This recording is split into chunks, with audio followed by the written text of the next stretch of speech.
하나님 아버지, 지난밤에도 편히 쉬게 하시고 오늘 아침에도 생명 주시고 건강 주셔서 하루의 첫 시간을 하나님께 기도함으로 시작하게 하시니 감사드립니다.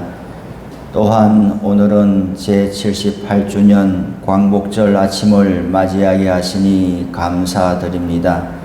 일제강점기 동안 모진 억압과 박해를 견디며 그토록 기다리고 기도하던 자유와 평화의 시대를 열어주신 것을 감사드립니다.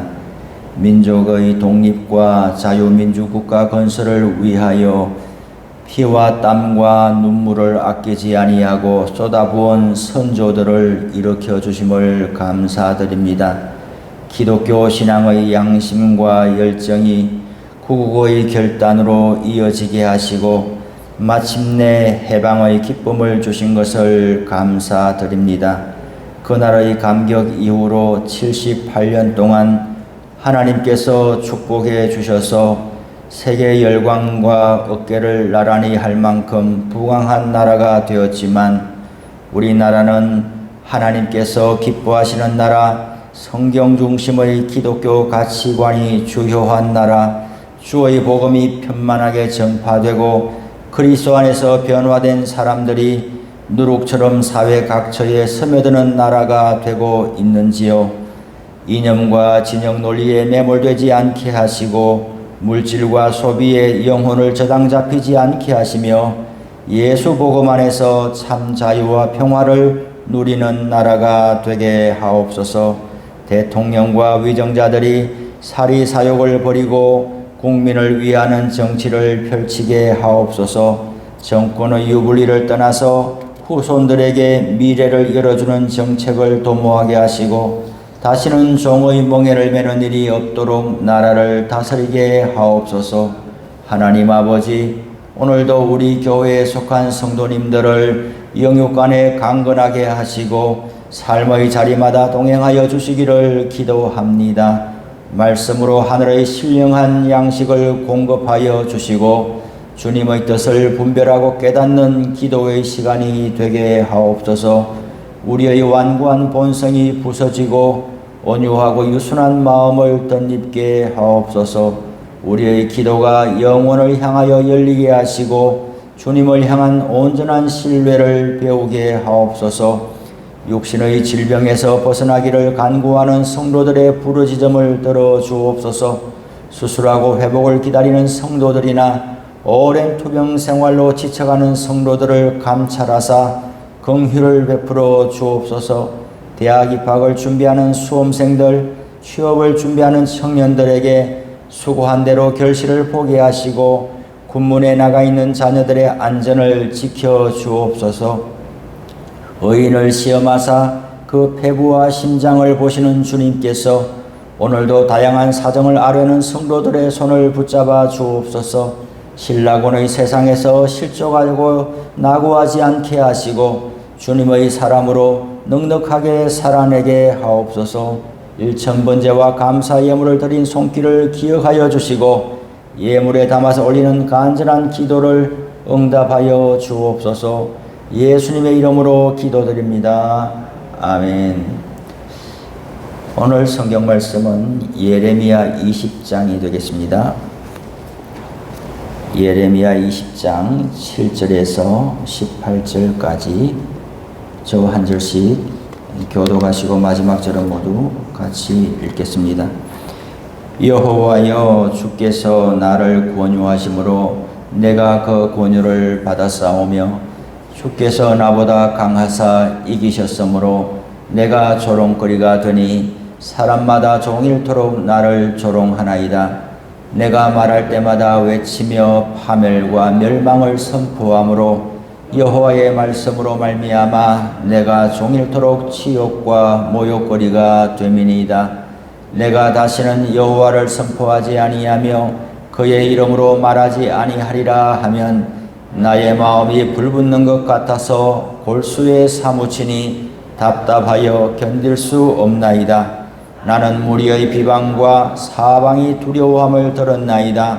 그들이 이르기를 고소하라 우리도 고소하리라 하오며 내 친한 벗도 다 내가 실족하기를 기다리며 그가 혹시 유혹을 받게 되면 우리가 그를 이기어 우리의 원수를 갚자 하나이다. 그러하오나 여호와는 두려운 용사 같으시며 나와 함께 하심으로 나를 박해하는 자들이 넘어지고 이기지 못할 것이오며 그들은 지혜롭게 행하지 못함으로 큰 치욕을 당하오리니 그 치욕은 길이 잊지 못할 것이니이다. 의인을 시험하사 그 배부와 심장을 보시는 만군의 여호와여 나의 사정을 주께 아려 싸운즉 주께서 그들에게 보복하심을 나에게 보게 하옵소서. 여호와께 노래하라. 너희는 여호와를 찬양하라. 가난한 자의 생명을 행악자의 손에서 구원하셨음이니라. 생일이 저주를 받았다면 나의 어머니가 나를 낳던 날이 복이 없었다면 나의 아버지에게 소식을 전하여 이르기를 당신이 덕남하였다 하여 아버지를 즐겁게 하던 자가 저주를 받았다면 그 사람은 여호와께서 무너뜨리시고 후회하지 아니하신 성읍같이 되었다면 그가 아침에는 부러지는 소리 낮에는 떠드는 소리를 듣게 하였다면 좋을 뻔하였나니 이는 그가 나를 태에서 죽이지 아니하셨으며 나의 어머니를 내 무덤이 되지 않게 하셨으며 그의 배가 부른 채로 항상 잊지 않게 하신 까닭이로다. 어찌하여 내가 태에서 나와서 고생과 슬픔을 보며 나의 날을 부끄러움으로 보내는고 하니라. 아멘. 오늘 본문은 예레미야 선지자가 하나님 앞에서 억울하고 괴로운 심경을 토로하는 내용으로 시작합니다. 전능하신 하나님을 향하여 직접적으로 원망하거나 불평을 터뜨릴 수는 없기 때문에 많이 억제하고 절제된 언어를 사용하지만은 실상은 하나님 때문에 살기가 너무 힘들다는 내용입니다. 전능하신 하나님이 아무 힘이 없는 자신을 이렇게 망가뜨리느냐 하는 것입니다. 체급도 비슷해야 공정한 겨루기가 되는데 처음부터 자신은 KO패 당할 줄을 알면서 시합에 응할 수밖에 없었다는 것입니다. 다른 선택지가 없는 코너에 몰아넣고 너 내 말을 들을 거냐 이렇게 물어보면 그것이 어찌 정당하다고 할 수 있겠냐는 말이죠. 이러지도 못하고 저러지도 못하는 자신의 형편을 호소하고 있습니다. 우선 7절에서 8절에 보시면은 여호와여 주께서 나를 권유하심으로 내가 그 권유를 받았사오며 주께서 나보다 강하사 이기셨으므로 내가 조롱거리가 되니 사람마다 종일토록 나를 조롱하나이다. 내가 말할 때마다 외치며 파멸과 멸망을 선포함으로 여호와의 말씀으로 말미암아 내가 종일토록 치욕과 모욕거리가 됨이니이다 라고 했습니다. 여기서 이 권유하다라는 말은 좀 부정적인 의미예요. 언뜻 우리말로 보면 뭐 권면하다 뭐 이런 좀 뉘앙스가 있지만은 전혀 그런 게 아니에요. 유혹하다 그런 뜻이에요. 남자가 여자를 유혹하다. 사사기에서 여인들이 삼손을 유혹하다. 그런 뜻이란 말이에요. 하나님께서 자신을 이렇게 곤란한 지경에 처하도록 작정하고 유혹하여 올무를 놓았으니 자기가 걸려들지 않을 도리가 없고 하나님께서 자신보다 강하신 주께서 나보다 강하사 이기셨으므로 하나님께서 나보다 더 강한데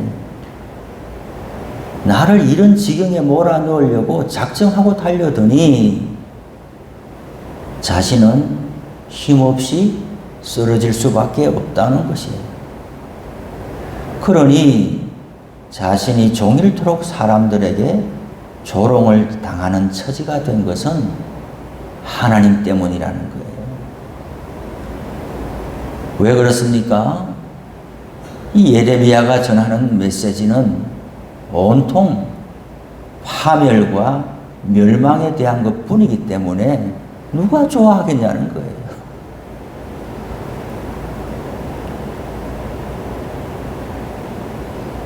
우리 설교자들도 꼭 그래요. 하나님의 말씀은 변함이 없는 진리죠. 그런데 우리는 어떤 말씀을 전해야 되겠습니까? 성도들의 교회에 이 나라와 민족의 형편에 합하여 주시는 말씀이라고 생각되는 것을 전해야 되는 거잖아요. 초상집에 가가지고 결혼식 설교를 하면 되겠습니까? 안 되잖아요. 결혼식장에 가서 초상집 설교를 하면 되겠습니까? 아니잖아요. 그러니 우리 설교자들은 듣는 사람들의 형편을 잘 살피는 것이 중요한데, 그래서 뭔가 강하게 때로는 몰아붙이는 그런 설교가 필요하지요. 그런 설교를 하고 나면 이 밸런스를 맞추기 위해서 또 격려하고 위로하는 말씀을 해야만 하는 것이죠. 사람들의 형편들이 다 다양하기 때문에. 그래서 1년 52주 설교를 듣다 보면 어떨 때는 위로하고 따뜻한 말씀도 듣게 되는가 하면 어떨 때는 정신이 바짝 드는 말씀도 듣게 되는 것이죠. 어느 쪽도 한 가지만은 갈 수가 없는 거예요. 그런데 오늘 성경에 보니 예레미야는 그게 안 되는 거예요. 하나님께서 자신에게 주시는 말씀은 한결같이 백성들에게 파멸과 멸망에 대한 것만 주니까 이걸 들고 가서 전파하면 자신에게 돌아오는 것은 치욕과 모욕거리가 되는 것이죠. 선지자의 역할을 충실히 감당하면 할수록 백성들에게 미움받고 괴로움만 당합니다. 그래서 예레미야도 사람인지라 살기 위해서 하나님의 말씀을 전하지 않고 가만히 있으려고 했습니다. 하나님께서 변함없이 파멸과 멸망에 대한 말씀을 전하라고 주시지만 못 들은 척하고 외면하고 그냥 좀 편안히 살아보려고 했습니다. 요거도 먹지 말고 좀 살아보자. 그런데 그러면 어떻게 되는가? 9절 말씀입니다. 내가 다시는 여호와를 선포하지 아니하며 그의 이름으로 말하지 아니하리라 하면 나의 마음이 불붙는 것 같아서 골수에 사무치니 답답하여 견딜 수 없나이다.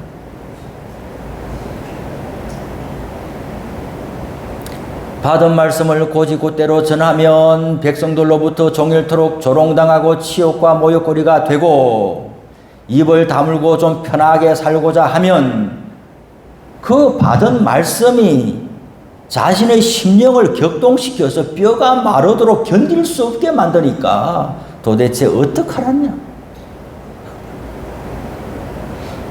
예레미야는 한 인간이고 또 공적으로는 하나님의 말씀을 전해야 되는 메신저인데 어떻게 살라는 이야기예요? 나가서 사역을 하면은 대체 살 수 없는 것이 돌아오고, 좀 가만히 있으려고 하면 말씀이 속에서 격동시켜가지고, 여러분 이런 적이 있습니까? 있지요. 다 있어요. 여러분들은 설교자는 아니지만 우리의 신앙생활도 이런 거예요. 교회를 섬기다가 한두 번 실족하지 않은 사람이 어디 있으며 다 때려치우자, 이래 안 해본 사람이 누가 있겠어요? 그런데 실제로 다 때려치우고 주일날 교회 안 오고 집에 있어 봐봐요. 견딜 수 없어요. 이게 웃는 분들은 다 그런 경우. 내가 이 교회 아니면 갈 데가 없냐? 나는 나름대로 다른 데서 다 인정받고 괜찮게 살다가 뭐 내가 여기 오고 싶어서 왔냐? 이사 와서 찾다 보니까 여기 왔는데 내가 교회에서 봉사하는 걸 고맙게 생각해야지. 막 이렇게 하면서 서운함이 이제 북받쳐가지고 치아라 치아 이렇게 하면서 집에 있어 보면은 다른 교회 가기는 더 싫고 11시 이렇게 돼가면 집에서 뭐 밥을 먹어도 시원치 않고 하루 종일 그냥 뭐 아무것도 안 되는 거예요. 이게 하나님 앞에 매여서 사는 인생은 내 마음대로가 안 되는 거예요. 교회도 내가 정하고 내 마음대로 하고 싶은 대로 다 할 수 있을 것 같지만 이 하나님께 붙들린 인생은 그게 안 되는 거예요. 내 마음대로 살려고 뛰쳐나가다 보면은 견딜 수 없는 거예요. 뼈가 마르는 거예요. 세상에 밥맛도 없고 아무것도 안 되고 심지어 잠도 못 자는 거예요. 누가 잠을 못 자게 하나요? 속에서 격동이 되어가지고 예레미야하고 똑같은 거예요. 마음이 불붙는 것 같아서 골수에 사무치니 답답하게 견딜 수 없나이다. 그래서 나오는 거예요. 왜 나오느냐? 자기가 살기 위해서 나오는 거예요. 못 견디니까 나오는 거예요. 에이, 내가 봉사하고 말지. 그래 나오는 거예요. 예레미야가 지금 그런 형편이에요. 10절에 보니까 나는 무리의 비방과 사방이 두려워함을 들었나이다. 그들이 이르기를 고소하라 우리도 고소하리라 하오며 내 친한 벗도 다 내가 실족하기를 기다리며 그가 혹시 유혹을 받게 되면 우리가 그를 이기어 우리의 원수를 갚자하나이다. 여기서 사방이 나는 무리의 비방을 듣고 사방이 두려워함을 들었나이다. 이 말에서 사방이 두려워한다. 어제 본문 3절에 보면은 마골 미사빔이라는 말이 나오는데 이것이 사방이 두려워함. 네 주변에는 두려움이 가득하다. 왜? 하나님이 지금 심판의 먹구름을 몰고 오니 네 주변에 두려움이 가득해. 그러니 속히 이제 모두가 회개하고 돌아와야 돼. 이렇게 하고 바스울에게 예레미야가 하나님이 너보고 별명을 지어주기를 마골 미사빔이라고 지어줬어. 정신 차려. 이렇게 하는데 예레미야에게 이 말이 그대로 돌아오는 거예요. 사람들이 예레미야를 조롱하기를 야 저기 봐 마골 미사빔 지나가네. 예레미야를 보고 네 주변에 두려움이 가득해. 너는 재앙을 몰고 오는 사람이야. 너는 입만 열면 파멸을 이야기하지. 너는 입만 열면 심판을 말하지. 니한테나 돌아가라. 이렇게 이야기합니다. 뿐만 아니라 예레미야와 친하게 지냈던 친구들마저 등을 돌리고 올무를 놓고 있습니다. 예레미야가 언제 넘어지나 하고. 흥미로운 것은 10절 하반절에 보니까 친구들이 말합니다. 그가 혹시 유혹을 받게 되면 우리가 그를 이기어 우리의 원수를 갚자 하나이다. 이 말은 7절에 있는 부분과 똑같잖아요. 7절에서 예레미야가 뭐라고 이야기해요? 하나님께서 나를 권유하심으로 하나님께서 나를 유혹해가지고 달려드니 내가 어찌 권유를 안 받을 도리가 있으며 하나님이 나보다 강해서 이기려고 달려드니 내가 어찌 넘어지지 않을 수가 있겠느냐. 하나님과의 관계 속에서 예레미야가 낙담하듯이 그렇게 이야기를 하는데 지금 친구들이 그 말을 그대로 받아가지고 예레미야가 뭐라고 돼 있어요? 예레미야가 혹시 유혹을 받게 되면, 혹시 권유를 받게 되면 그때 우리가 기뻐하자. 예레미야가 넘어지게 되는 날이 오면 그때 우리가 가서 밟고 지나가자. 전부 이런 날만 기다린다고 하니 예레미야가 견딜 수가 없는 거예요. 친한 친구들마저 하나도 도움이 안 되고 원수가 되어 있으니 예레미야가 어떻게 해야 된다는 말입니까? 11절에서 13절에 보니까 이런 형편에서도 예레미야는 다시금 정신을 차리고 그러하오나 여호와는 두려운 용사 같으시며 나와 함께 하심으로 나를 박해하는 자들이 넘어지고 이기지 못할 것이오며 그들은 지혜롭게 행하지 못함으로 큰 치욕을 당하오리니 그 치욕은 길이 잊지 못할 것이니다. 예, 형편이 이렇지만은 다시 정신을 차리고 하나님을 향해서 신앙 고백을 하는 거예요. 내가 하나님께는 씨름해서 질 수밖에 없지만 하나님이 날 죽이려고 작정했다 그러면 나는 죽을 수밖에 없지만 적어도 이 사람들한테는 나 안 죽을 거예요. 맞죠? 하나님이 나를 권유하면 나는 권유를 당할 수밖에 없지만은 이 사람들이 당하는 권유에는 나는 안 넘어질 거예요. 왜? 그래도 내 뒤에는 하나님이 있으니까 나는 하나님한테 하나님이 날 두들기면 나를 맞을 수밖에 없지만 사람이 두들기는 건 안 맞을 거예요. 왜? 하나님이 날 지켜줄 거니까. 아이고, 여러분 이런 좀 배짱으로 사십시다. 이런 배짱으로 사십시다. 우리의 생사 여탈권은 틀림없이 하나님께 있어요. 하나님이 우리를 어디로 인도하는지 잘 몰라요. 때로는 구렁텅이에도 내려가고 때로는 존귀한 자리도 올라서고 우리 일생 동안 여러 많은 일이 있지만은 하나님이 날 좌우하는 것은 내가 할 수 없지만은 사람이 날 저러지는 못할 거야. 왜? 나는 하나님이 살리든지 죽이든지 하는 사람이니까 니네들이 나한테 그럴 수는 없어. 지금 그 이야기를 하거든요. 그러면서 의인을 시험하사 그 폐부와 심장을 보시는 만군의 여호와여, 내가 나의 이 모든 사정을 주님께 아뢰었사오니 주님께서 해결해 주시기를 바랍니다. 내가 적어도 하나님의 손에 내가 어떻게 되는 것이 낫지 이 사람들의 손에서 내가 망가지지는 않게 해주시오. 망가지더라도 내 인생이 그냥 없어지더라도 하나님의 손에서 내가 망가지기를 바라지 이 사람들 손에서 내가 어떻게 되어 있지는 않게 해주세요. 여러분 여기까지 하고 설교를 마치면 너무 좋아요. 성경도 여기서 끝나면 얼마나 좋겠어요. 그런데 14절 18절에 보니까 내가 안 태어났으면 좋겠는데 내 아버지한테 아들 낳았어요 아들 낳았어요 이렇게 전달해 준 사람이 저주를 받았으면 좋겠었는데 뭐예요? 율법의 말씀에 부모를 저주하는 자는 사형에 처한다고 되어 있으니까 내 형편이 너무 지독하게 괴로우니까 하나님을 원망하고 싶은데 하나님을 원망하지는 못하니 점잖게 그냥 내가 권유를 받아가지고 뭐 이렇게 이야기하라고. 차라리 안 태어났으면 내가 이런 고생 안 하는데 내가 왜 태어났냐? 부모님 왜 나를 낳았습니까? 그 말을 참아 못하니까 날짜를 저줘요. 날짜 내가 태어난 날짜 11월 6일 아유 내 생일을 왜 이야기한다. 아이 큰일 났네. 녹음되는데. 예레미야 자기가 태어난 생일을 저주해. 사람을 저주하지는 못하니까. 엄마 아버지를 저주하지는 못하니까 엄마 아버지한테 아들 낳았어요 전달하는 그 사람이 무슨 죄가 있어. 그 소식을 전달하는 사람을 막 저주. 어찌하여 내가 태에서 나와서 고생과 슬픔을 보며 나의 나를 부끄러워하는 거. 여러분 이것이 우리 신앙생활의 사실 현주소입니다.